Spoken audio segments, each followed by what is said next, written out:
Hi ಎಲ್ರಿಗೂ, ಹೇಗಿದ್ದೀರಾ? ಎಲ್ಲರೂ ಚೆನ್ನಾಗಿದ್ದೀರಾ ಅಂತ ಭಾವಿಸ್ತೀನಿ. ನಾನು ಕೂಡ ತುಂಬ ಚೆನ್ನಾಗಿದ್ದೀನಿ. Welcome back to my YouTube channel.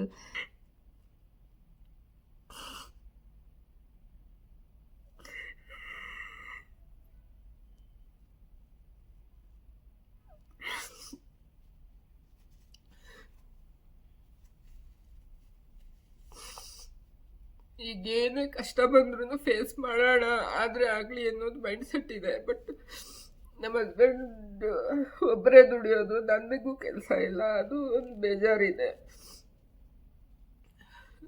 ಒಬ್ಬೊಬ್ರಿಗೆ ಅನಿಸುತ್ತೆ ದೂರದ ಬೆಟ್ಟ ನುಣ್ಣಗೆ, ಇವ್ರಿಗೇನೇನು ಕಮ್ಮಿ ಅಂತ. ಬಟ್ ಅವ್ರವ್ರ ಕಷ್ಟ ಅವ್ರವ್ರಿಗೆ ಗೊತ್ತಿರುತ್ತೆ. ಕಮಿಟ್ಮೆಂಟ್ ಅಂತ ತುಂಬ ಮಾಡ್ಕೊಂಬಿಟ್ಟು ತುಂಬಾ ಕಷ್ಟ ಜೀವನ ಮಾಡೋದು ಒಂದೊಂದ್ಸಲ. ಈಗೇನು ನಮ್ಗೇನು ದೇವ್ರು ಕಮ್ಮಿ ಮಾಡಿಲ್ಲ. ಏನಂದರೆ ಸಾಲ ಇದೆ, ಲೋನ್ಗಳು ಮಾಡಿಸ್ಕೊಂಡಿದ್ದೀವಿ. ಅದು ಮಂತ್ಲಿ ಅವ್ರು ಬರೋ ಸ್ಯಾಲ್ರಿಲಿ ಕಟ್ಟಾಗುತ್ತೆ. ಮನೆ ಬಾಡಿಗೆ, ರೇಷನ್ನು, ನನ್ನ ಮಗಳು ಸ್ಕೂಲ್ದು, ಅದು ನಾನೇ ಅವಾಗವಾಗ ಯಾವಾಗಾರು ಹೋಗಿ ಬಂದಾಗ ಕೊಟ್ಟರೆ ಅದೊಂದು ಸ್ವಲ್ಪ ಅವ್ರಿಗೆ ಹೆಲ್ಪ್ ಆಗುತ್ತೆ. ಈ ಥರ ಇದೆ. ಪ್ರೆಗ್ನೆಂಟ್ ಅಂತ ಆದಾಗ ನಾನು ಕೆಲ್ಸಕ್ಕೆ ಹೋಗೋಕ್ಕಾಗಲ್ಲ. ಅವಾಗ ಒಂದು ಸ್ವಲ್ಪ ಕಷ್ಟ ಆಗುತ್ತೆ, ಡೆಫಿನೆಟಾಗಿ ಕಷ್ಟ ಆಗುತ್ತೆ, ಆಗಲ್ಲ ಅಂತ ನಾನು ಹೇಳಲ್ಲ. ಬಟ್ ಆ ಕಷ್ಟ ಆದ್ರೂ ಪರವಾಗಿಲ್ಲ, ದೇವರಿದ್ದಾನೆ, ನೋಡೋಣ. ಆದರೆ ಆಗಲಿ, ಹೋದರೆ ಹೋಗಲಿ, ಆಗಬಾರ್ದು ಅಂತ ನಾವು ಯಾವತ್ತೂ ಅಂದ್ಕೊಳೋದೇ ಬೇಡ ಅಂತ ನಮ್ಮ ಹಸ್ಬೆಂಡು ಹೇಳಿದ್ದಾರೆ. ನಾನು ಮೈಂಡ್ ಸೆಟ್ ಮಾಡ್ಕೊಂಬಿಟ್ಟಿದ್ದೀನಿ. ಈಗ ನೋಡಿ, ಆಮೇಲೆ ನಾವು ಬೇಕು ಅಂದಾಗ ಆಗಲಿಲ್ಲ. ಈಗ ನಮ್ಮ ಪರಿಸ್ಥಿತಿ ಸರಿ ಇಲ್ಲ, ಆದ್ರೂ ನಾವೇನು ಮಾಡ್ಕೊಳಲ್ಲ, ಆಗ್ತಾನೂ ಇಲ್ಲ. ಈಗ ನಾವೇನು ಆಗಬಾರ್ದು ಅಂತ ಏನೂ ಮಾಡ್ಕೊಂಡಿಲ್ಲ. ಬಟ್ ಡಾಕ್ಟ್ರು ಎಲ್ಲ ಕರೆಕ್ಟ್ ಇದೆ, ನಿಮ್ಗೇನು ಪ್ರಾಬ್ಲಮ್ ಇಲ್ಲ ಅಂತಲೇ ಹೇಳಿದ್ರು. ಚೆಕ್ ಮಾಡಿ, ಏನೂ ಪ್ರಾಬ್ಲಮ್ ಇಲ್ಲ, ಎಲ್ಲ ಕರೆಕ್ಟ್ ಇದೆ ಅಂತ. ಗೊತ್ತಿಲ್ಲ, ಅದು ಎಲ್ಲ ಭಾಗ್ಯನ ದೇವರು ಬರೆದು ಕಳಿಸಿರ್ಬೇಕಂತೆ. ಒಂದು ಸಂತಾನ ಭಾಗ್ಯ, ಒಂದು ಗೃಹ ಭಾಗ್ಯ, ಭೂಮಿ ಭಾಗ್ಯ, ಎಲ್ಲನೂ ದೇವ್ರು ಬರೆದು ಕಳಿಸಿದ್ರೆ ಮಾತ್ರ ಅದೆಲ್ಲ ಸಿಗೋಕ್ಕೆ ಸಾಧ್ಯ. ಆ ನೋವಿದೆ. ಬಟ್ ನನಗೇನು ಬೇಜಾರು ತುಂಬ, ಆ ವಿಷಯದಲ್ಲಿ ತುಂಬ ಬೇಜಾರಿದೆ. ಬಟ್ ಆಗಿಲ್ಲ ಈಗ ಅನ್ನೋದು ಕೊರ್ಕೊಂಡು ನಾನೇನು ಕೂತಿಲ್ಲ. ಈಗೇನು ನಮ್ದೇನಿದೆ ಅದನ್ನ ಕ್ಲಿಯರ್ ಮಾಡ್ಕೋಬೇಕು, ಅದನ್ನೆಲ್ಲ ಸರಿ ಮಾಡ್ಕೋಬೇಕು ಅಂತ ಇದೆ. ಬಟ್ ಏನು ಅಂದರೆ, ಆ ಟೈಮಲ್ಲಿ ನಾನು ಸ್ವಲ್ಪ ಎಚ್ಚರಿಕೊಂಡು, ಇಲ್ಲ ರೀ ಆಗಿದ್ದಾಗಲಿ ಇರಲಿ ಬಿಡ್ರಿ ಅಂತ ಇಟ್ಕೋಬೇಕಿತ್ತೇನೋ. ನಾನು ಒಂದು ಹೆಣ್ಣಾಗಿ ಇಟ್ಕೋಬೇಕಿತ್ತು. ಅವರು ಗಂಡಸರು ಅವ್ರ ಲೆವೆಲಿಗೆ ಬೇರೆ ಥರ ಯೋಚನೆ ಮಾಡ್ತಾರೆ. ಬಟ್ ನಾವು ಒಂದು ಹೆಣ್ಮಕ್ಳಾಗಿ ಯೋಚನೆ ಮಾಡಬೇಕಿತ್ತು. ನಾನು ಯೋಚನೆ ಮಾಡಲಿಲ್ಲ ಆವಾಗ. ಅವ್ರು ಬೇಡ ಅಂದಿದ ತಕ್ಷಣ ಹಾಸ್ಪಿಟ್ಲಿಗೆ ಹೋದೆ, ಟ್ಯಾಬ್ಲೆಟ್ ತೊಗೊಂಡೇ ಬಿಟ್ಟೆ. ನಮ್ಮ ಅತ್ತೆ ಮಕ್ಕಳು ಕೂಡ ಹೇಳಿದ್ಲು, ಅವಳಿಗೂ ಇನ್ನೂ ಮಕ್ಕಳಾಗಿಲ್ಲ. ಅವಳಿಗೆ ಫೋನ್ ಮಾಡಿ ಹಿಂಗಾಗಿದೆ ಅಂದಾಗ, ದಯವಿಟ್ಟು ತೆಗಿಸ್ಬೇಡ ಪ್ಲೀಸ್, ನಾವೆಷ್ಟು ಟ್ರೈ ಮಾಡ್ತಾಯಿದ್ದೀವಿ ನಮಗೆ ಗೊತ್ತು, ಹಂಗೆಲ್ಲ ಮಾಡ್ಕೊಳಕ್ಕೆ ಹೋಗ್ಬೇಡ ಅವ್ನ ಕೆಲಸ, ಅಷ್ಟೆಲ್ಲ ಹೇಳಿದ್ರು. ಅವರೆಲ್ಲ ಹೇಳಿದ್ರು, ನಾನು ಯೋಚನೆ ಮಾಡ್ದಿರಾ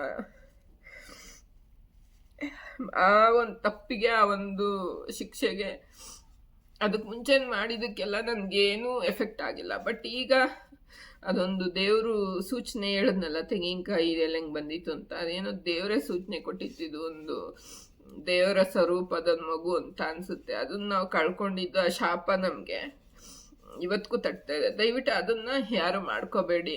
ಆದಾಗ ಆಗಲಿ, ಬಿಟ್ಬಿಡಿ. ಒಂದು ಪ್ಲ್ಯಾನಿಂಗ್ ಮಾಡ್ಕೊಂಡು ಮಾಡ್ತೀನಿ, ನೀವು ಅಂದ್ಕೊಂಡಂಗೆಲ್ಲ ಮಕ್ಕಳಾಗಲ್ಲ ಗೈಸ್, ನಿಜ ಆಗಲ್ಲ. ಅದು ಯಾವಾಗ ಆಗಬೇಕೋ ಆವಾಗ ಬಿಟ್ಕೊಂಬಿಡಿ, ಆಗಲಿ. ಅದ್ರ ಪಾಡಿಗೆ ಮಕ್ಕಳು ಬೆಳೀತವೆ.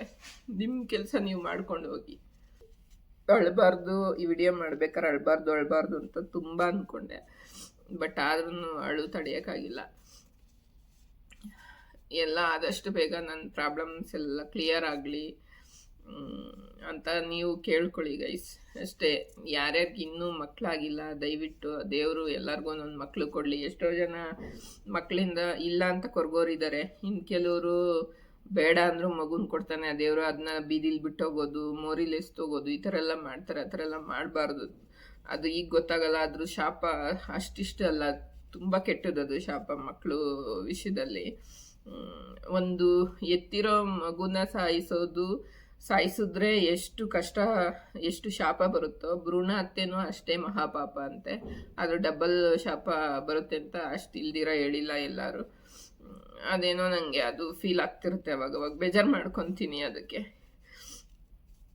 ತಪ್ಪು ಮಾಡಿದೆ, ಈ ಥರ ಮಾಡಬಾರ್ದಿತ್ತು ನಾನು ಅಂತ ಫೀಲ್ ಮಾಡ್ತೀನಿ.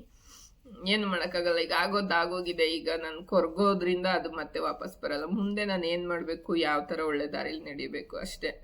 ಅದು ಬಿಟ್ಟರೆ ಬೇರೆ ಇನ್ನೇನು ಮಾಡೋಕ್ಕಾಗಲ್ಲ. ಕೊರಗ್ತಾ ಇದ್ದರೆ ನನ್ನ ಜೀವನನೂ ಕಷ್ಟ ಆಗುತ್ತೆ ಮುಂದೆ. ಇನ್ನು ನೆನೆಸ್ಕೊಂಡಾಗ ನಂಗೆ ತುಂಬ ಅಳು ಬರುತ್ತೆ. ಅದಕ್ಕೆ ನಾನು ನೆನ್ಪು ಮಾಡ್ಕೊಳಕ್ಕೆ ಹೋಗಲ್ಲ ಜಾಸ್ತಿ. ನೆನ್ಪು ಮಾಡ್ಕೊಂಡಾಗೆಲ್ಲ ಅಳು ಬರುತ್ತೆ. ಅದಕ್ಕೆ ದಯವಿಟ್ಟು ಎಲ್ಲರೂ ಮಗು ಆಗೋ ಟೈಮಲ್ಲಿ ಮಾಡ್ಕೊಳ್ಳಿ. ಇಲ್ಲ ಈ ಥರ ಎಲ್ಲ ಮಾಡೋಕ್ಕೋದ್ರೆ ನೋಡಿ ನನ್ನ ಪರಿಸ್ಥಿತಿ ಅಥವಾ ನನ್ನ ಫ್ರೆಂಡ್ ಪರಿಸ್ಥಿತಿ ಆದಂಗೆ ಆಗುತ್ತೆ. ಎಲ್ಲರಿಗೂ ಲಕ್ ಅನ್ನೋದು ನಮಗೆ ಬೇಕು ಅಂದಾಗ ಕೈ ಹಿಡಿಯಲ್ಲ. ಅದು ಬಂದಾಗ ನಾವು ಅದನ್ನ ಉಪಯೋಗಿಸ್ಕೊಂಬಿಡ್ಬೇಕಷ್ಟೇ. ಅದು ಬಿಟ್ಬಿಟ್ಟು ನನ್ನ ಟೈಮಿಗೆ ನೀನು ಬಾ ಅಂದರೆ ಅದಾಗಲ್ಲ. ಆ ಥರ ಇದ್ದಿದ್ರೆ ಜನ ಹಿಡಿಯೋಕ್ಕೆ ಆಗ್ತಿರ್ಲಿಲ್ಲ. ಅವತ್ತು ನಾನು ಒಂದು ಸ್ವಲ್ಪ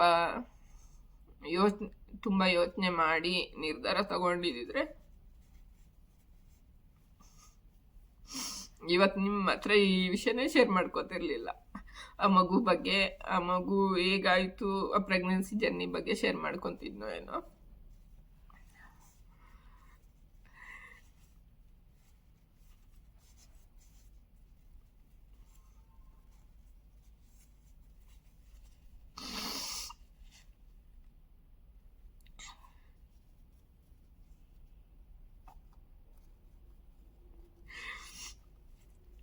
ನಮ್ಮ ಹಸ್ಬೆಂಡು ಬೈತಿರ್ತಾರೆ, ಮನೇಲಿ ಒಬ್ಳೇ ಇರ್ತೀಯಾ, ಅದು ಇದು ಯೋಚನೆ ಮಾಡ್ತೀಯಾ ನೀನು ಅಂತ.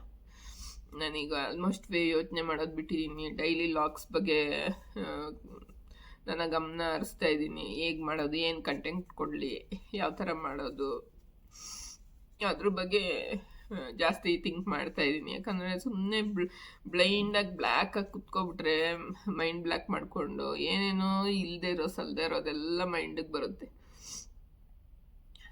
ಅದು ನನಗಿಷ್ಟ ಇಲ್ಲ. ಕಾಮಾಗಿ 2021 22 3 ವರ್ಷ ಚೆನ್ನಾಗಿತ್ತು ಗೈಸ್, ಕೊರೋನಾ ಆದಮೇಲೆ.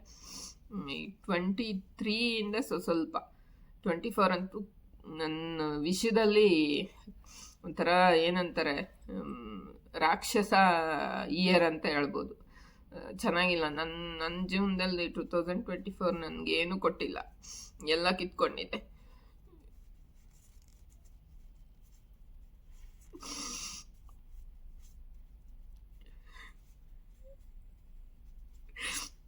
ನನ್ನ ಹಣೆ ಬರೋನು ಏನೋ ಗೊತ್ತಿಲ್ಲ, ಬಟ್ ಹಿಂಗಾಗಿದೆ. ಅದ್ರಲ್ಲಿ ನಾನು ಮಾಡಿರೋ ತಪ್ಪು ಇರ್ಬೋದು, ನಾನು ಮಾಡಿರೋ ಸರಿನೂ ಇರ್ಬೋದು. ಹಂಗಂತ ನನ್ಗೆ ಕಷ್ಟ ಬಂದಿದೆ, ಅಯ್ಯೋ ನನ್ಗೆ ಯಾರೋ ಏನೋ ಮಾಡಿಸ್ಬಿಟ್ಟಿದ್ದಾರೆ, ನನ್ನ ಕೆಟ್ಟದ್ದು ಬಯಸ್ತಿದ್ದಾರೆ, ನಾನೇನು ಅಂದ್ಕೊಳಲ್ಲ. ನನ್ನ ಟೈಮ್ ಸರಿ ಇಲ್ಲ ಅಷ್ಟೇ. ನನ್ನ ಟೈಮ್ ಚೆನ್ನಾಗಿದ್ದಾಗ ಎಲ್ಲ ಚೆನ್ನಾಗಿ ನಡ್ಕೊಂಡು ಹೋಗ್ತಾ ಇತ್ತು. ನನ್ನ ಟೈಮ್ ಈಗ ಸರಿ ಇಲ್ಲ, ಅದಕ್ಕೆ ಇಷ್ಟೆಲ್ಲ ಆಗ್ತಿದೆ ಅಷ್ಟೇ. ನಾನು ಇನ್ನೇನು ಥಿಂಕ್ ಮಾಡೋಕ್ಕೆ ಹೋಗಲ್ಲ ಜಾಸ್ತಿ.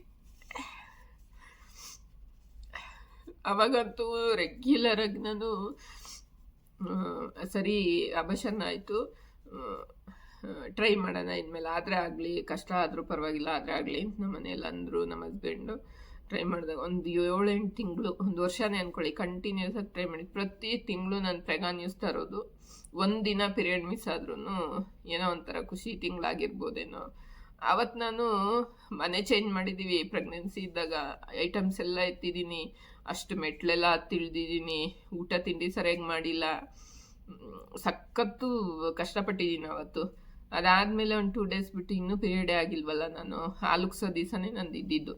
ಬಟ್ ನಾನು 1-2 ದಿನ ಲೇಟಾಗಿ ಆಗ್ತಿದ್ದೆ ಅವಾಗ. ಸೊ ಹಂಗಾಗಿ ಆಗಿಲ್ವಲ್ಲ ಅಂತ ನಾನು ಅದನ್ನ ಮೈಂಡಲ್ಲೇ ಇಟ್ಕೊಂಡಿರಲಿಲ್ಲ ಗೈಸ್, ಆಗ್ತೀನಿ, ಪ್ರೆಗ್ನೆಂಟ್ ಆಗಿರ್ತೀನಿ ಅಂತ. ಚೆಕ್ ಮಾಡಿದ್ರೆ ಪಾಸಿಟಿವ್ ಬಂತು.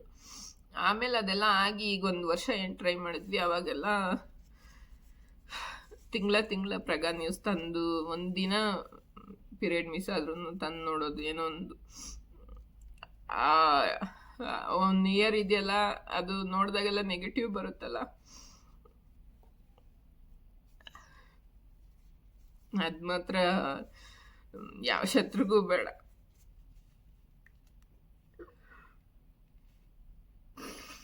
ಒಂದಿನ ಮಿಸ್ ಆದರೆ ಸಾಕು, ಹೋಗಿ ಚೆಕ್ ಮಾಡೋದು, ಚೆಕ್ ಮಾಡಿದ ತಕ್ಷಣ ನೆಗೆಟಿವ್ ಬರೋದು.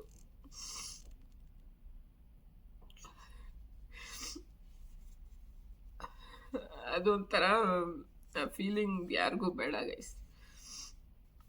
ಆ ಥರ ಎಷ್ಟೋ ಜನ ಎಷ್ಟೋ ತಾಯಂದಿರಾಗಬೇಕು ಅಂತ ಆ ಥರ ಫೀಲ್ ಮಾಡ್ಕೊಂಡು ಜೀವನ ಮಾಡ್ತಿರೋರು ಇದ್ದಾರೆ.